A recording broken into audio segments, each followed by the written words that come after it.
Good morning.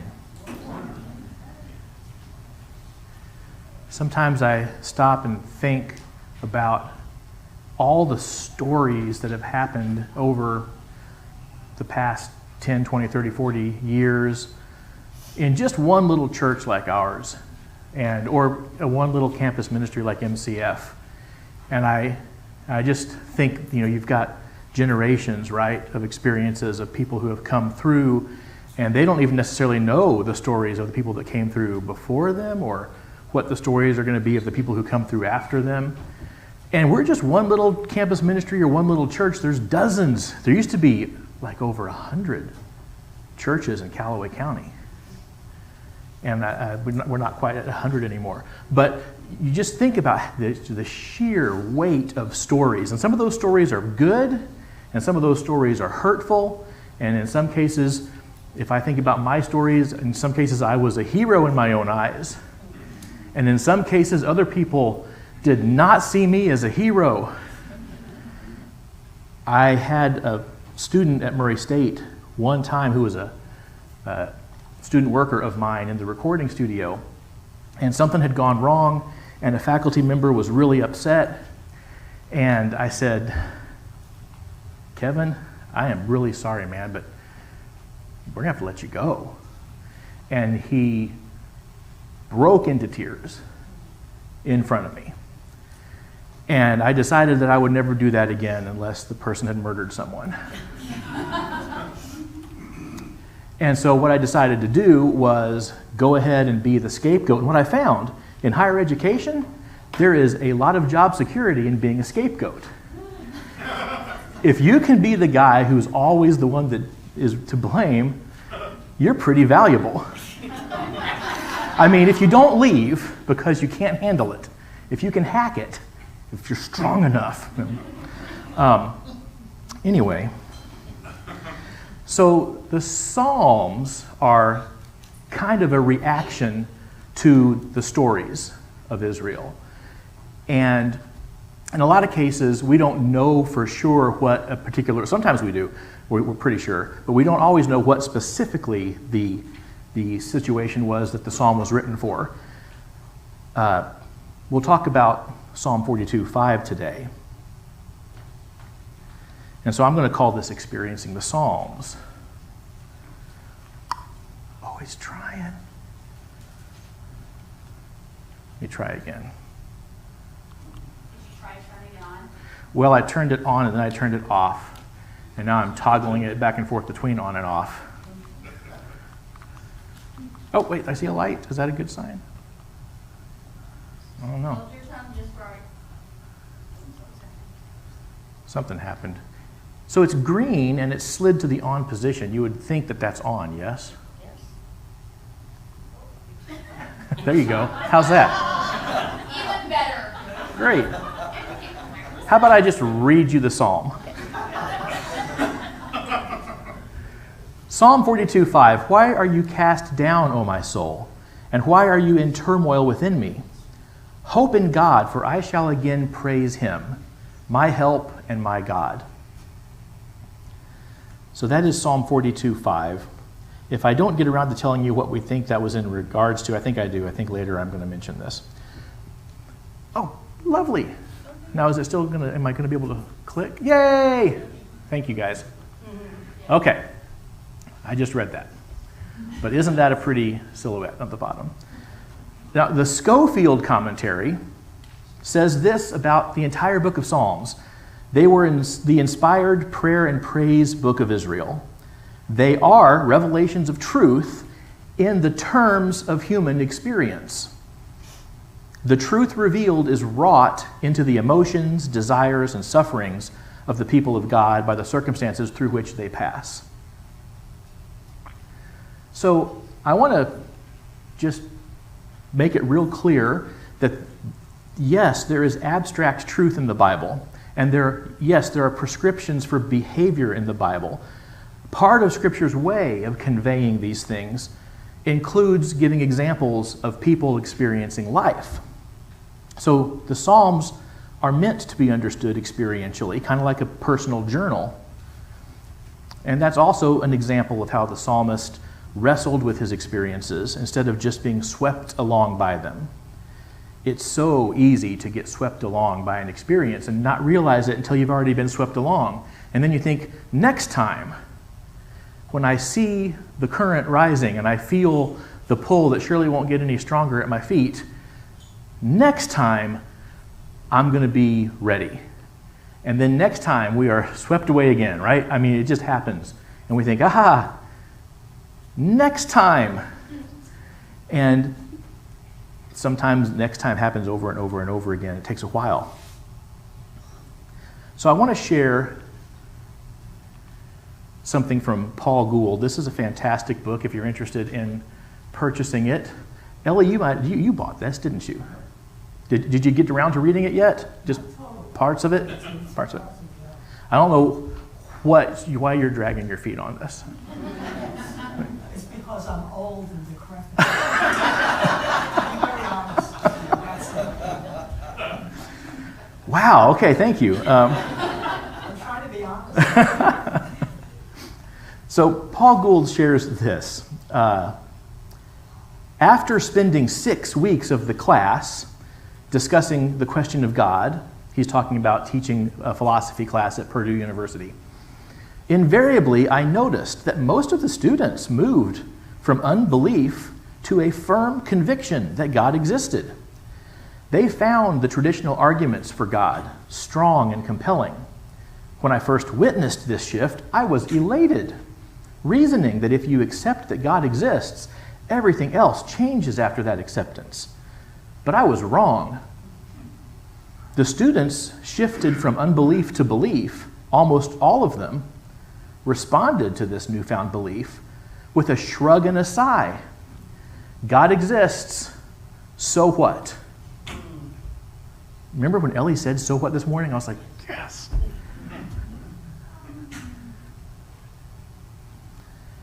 God exists, so what? Pass the beer and pizza. Apathy was the common denominator. So why? Well, there's got to be a lot of reasons why. One of those reasons is that, like us, all those students were born way after the shift in worldview known as the Enlightenment. We all came to believe in God under a very different worldview than the psalmist or Paul or even Joan of Arc or Johann Sebastian Bach. They all were pre-Enlightenment thinkers, and we came so far after that the entire world had been swept up in this thinking without even realizing it.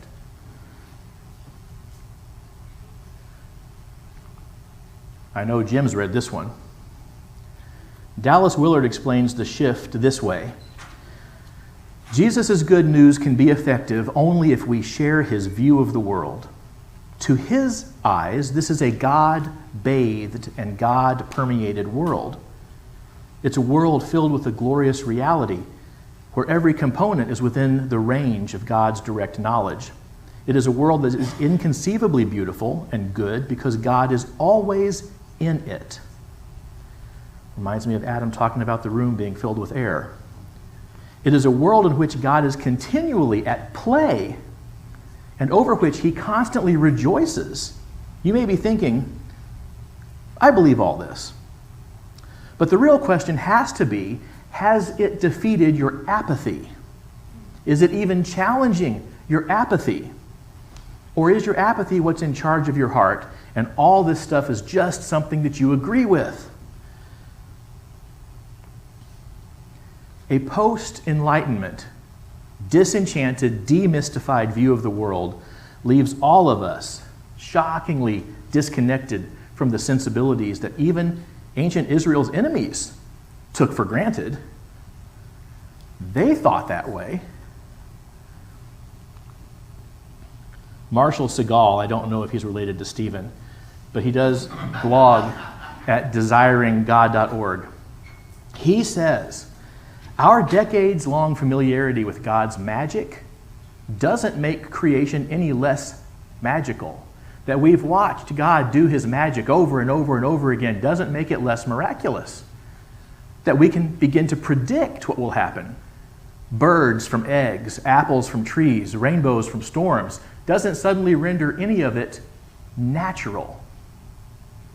As much as modern science might have us think otherwise, nothing in all of creation is on autopilot. The Son of God upholds the universe, every apple of every kind in every orchard, by the word of his power. All of this is true, but it doesn't feel particularly true when we don't have a tangible way of experiencing it. We can say it over and over and over. And the world has slowly moved to a place where neither the experience of truth nor the experience of the miraculous really seems all that real. And the church, not coincidentally, has moved away from this awareness of a God-permeated world too. We've moved away from a sense of glorious reality, away from beauty and goodness, away from a sense of God at play. You can't tell me you woke up this morning and thought, God is playing on the wind this morning. But we probably should have. I mean, it would have been good for us. If Dallas Willard is right, this combination of issues, muted truth and muted mystery, is why the world and Christians find themselves largely adrift in apathy. In 1964, Martin Lloyd-Jones, who's a minister of Westminster Chapel in London, wrote the following: "We are living in a pragmatic age. People today are not primarily interested in truth, but they are interested in results. The one question they ask is, does it work? They are frantically seeking and searching for something that can help them. Now, we believe that God extends his kingdom partly through his people, and we know that he oftentimes has done some of the most notable things in history through simple Christian living and very ordinary people. Nothing is more important, therefore, that we should be delivered from a condition which gives other people looking at us the impression that to be a Christian means to be unhappy, to be sad, to be morbid, and that the Christian is one who scorns delights and lives laborious days." 1964 conservative Calvinist, you can look him up. There are many indeed who give this as a reason for not being Christian. They say, look at Christian people. They are very fond of contrasting us with people out in the world, people who seem to be thrilled. They shout at their football matches and they talk about the films they've seen, and they're full of excitement, and they want everybody to know it. But Christian people too often seem to be perpetually in the doldrums, and too often give this appearance of unhappiness and of a lack of freedom and an absence of joy. There is no question at all but that this is the main reason why large numbers of people have ceased to be interested in Christianity. Martin Lloyd-Jones then tells us, look to the psalmist. The psalmist models this practical and enchanted view of the world for us. An enchanted world must be experienced. It cannot exist only in theory.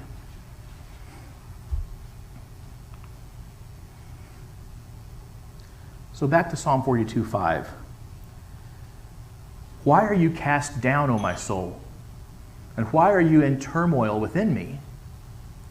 Hope in God, for I shall again praise him, my help and my God." Here's the point of Psalm 42:5 according to Lloyd-Jones.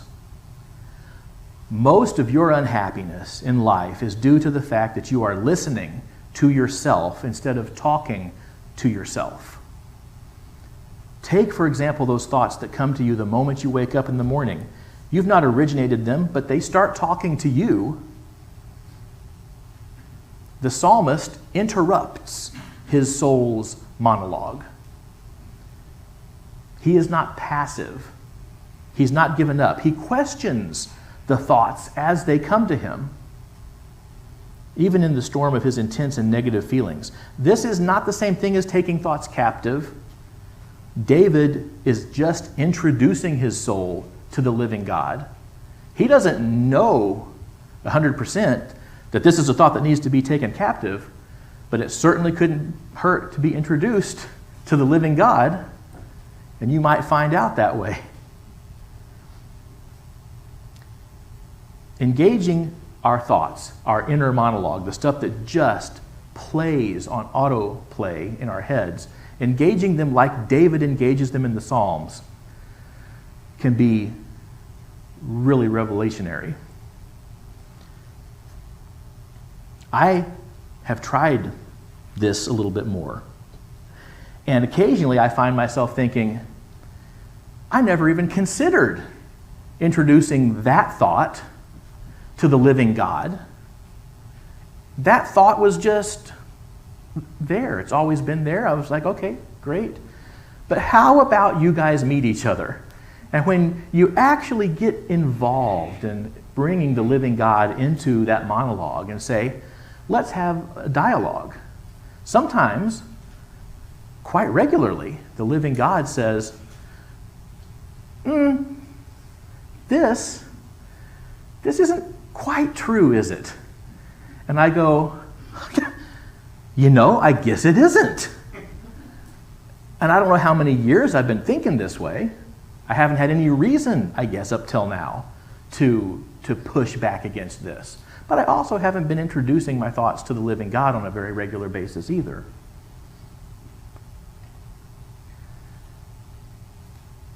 Why are you cast down, O my soul? He's basically saying, hush, soul. I have some questions for you. It sounds like God talking to Job. Are you done?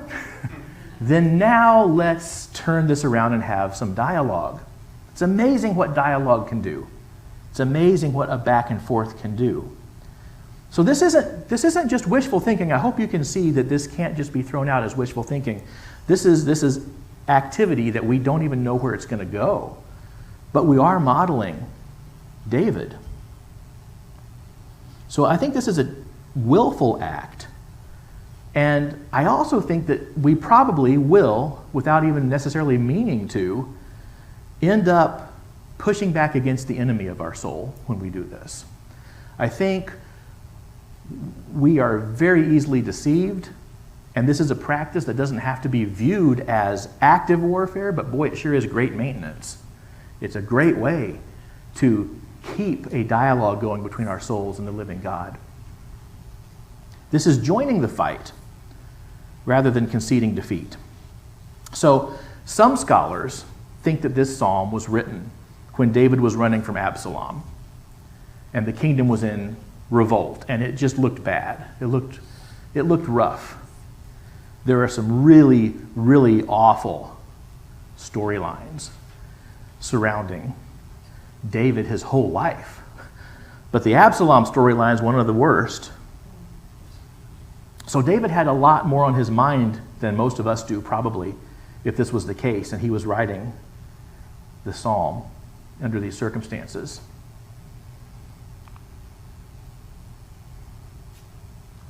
I want to read just a few verses of this so we can put some context to it.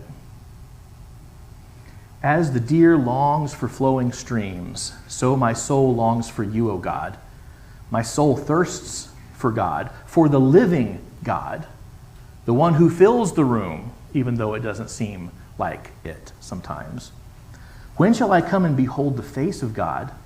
My tears have been my food, day and night, while people say to me continually, where is your God?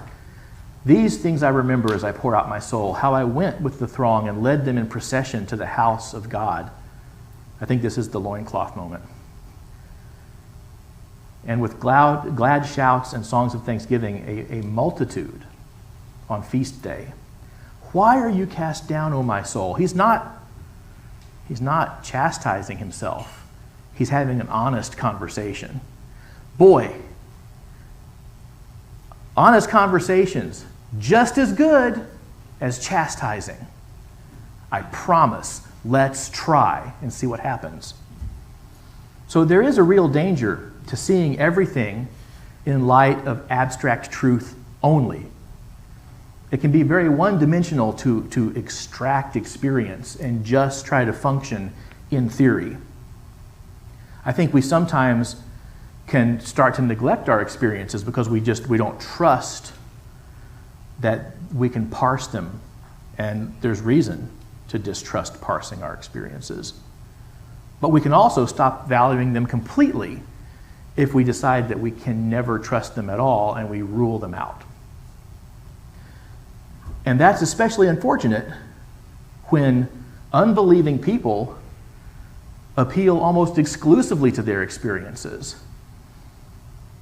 And sometimes, I bet you've seen this, Christians can mock people appealing to their experiences.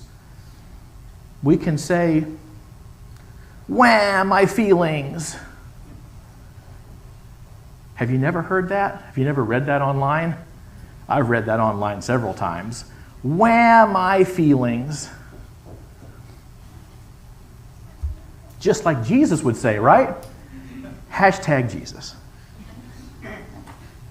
The truth doesn't care about your feelings. Well,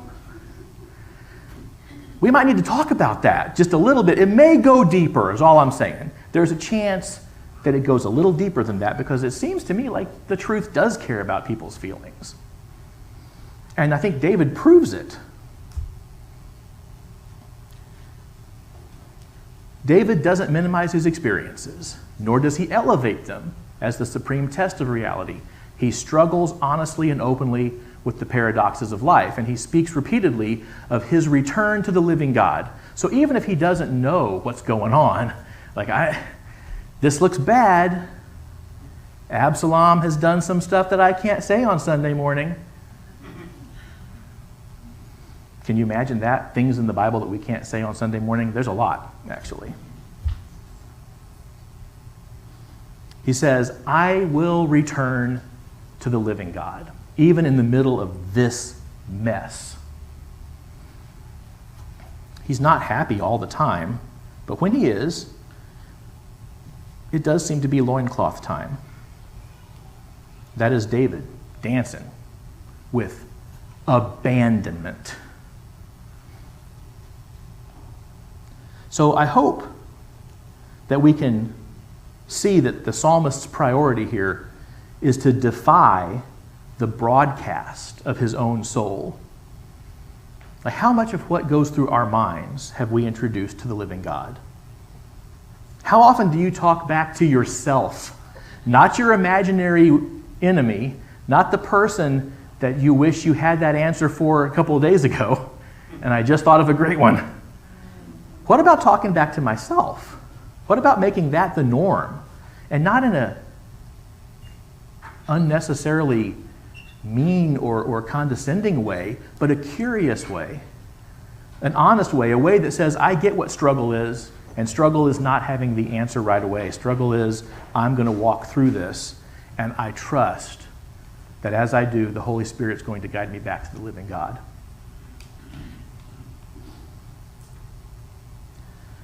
David refuses to be a slave to his own soul because David's God is alive. He's not a theory. His God is the master of the magic that animates the world. He was the master before David was born, and he's still the master today. David's whole life is a series of repentances. He returns again and again back to God after things that would get him absolutely censured forever, over and over and over if he weren't the king. Really, if it wasn't that God hadn't chosen him. And David feels deeply, but he never lays down and dies in any of those low points. He chooses again and again to fight for hope. So let's go back to those modern philosophy students for a second. They were convinced, right, but somehow not moved to change by their teacher's logical proofs. God exists, so what? What's the answer for them? I'm going to suggest that it is essential that we, people who believe in God, admit and act on the truth that we are engaged in a struggle ourselves. Because no one's going to struggle. No one's going to be called to a struggle that people aren't engaged in themselves. If I'm not struggling, all I'm doing is calling you to figure out what I've got figured out past tense. I've already got the answers. Who wants to join me? I've got a lot of great answers, but I am still in Struggleville, and I'm going to stay in Struggleville until the day I die. That's just kind of the way this works. That doesn't mean that it's hopeless, though. It means that I am learning regularly more about God every day. I'm learning Him. Hopefully, it goes past knowing about God, and it becomes knowing God. Relationships are messy. I think God's willing to wade into our mess to get to know us, because we need to know Him. See, people are going to eventually figure out that Christians aren't perfect anyway. I don't know what age that works at, but at some point, anybody who is mostly conscious will understand that Christians are not perfect. And what do we tell them when they finally figure it out? When they get old enough, if we've kept them in the dark, so to speak, about our struggle, and then they get to the point where they're finally clever enough to understand that they are on the same ground as us, we got to figure out a way to work with them. We can no longer function as their king. You can be a teacher who asks them to join you in a struggle, but you don't get to be somebody else's king in this world. Not after a certain point. They do grow up. That one's 20.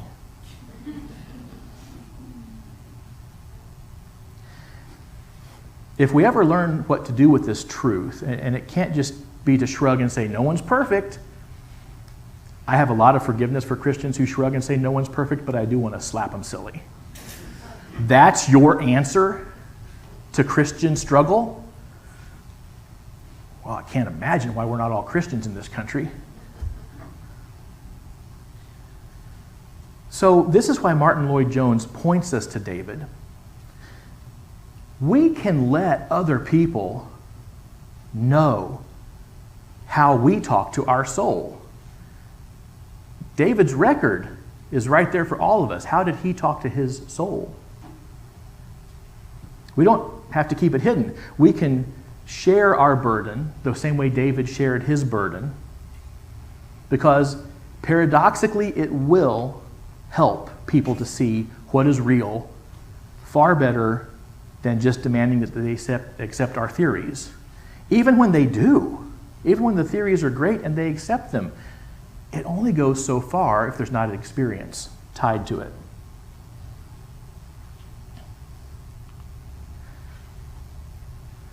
This is my closing prayer here in the style of David. Oh, my soul, I do have a choice.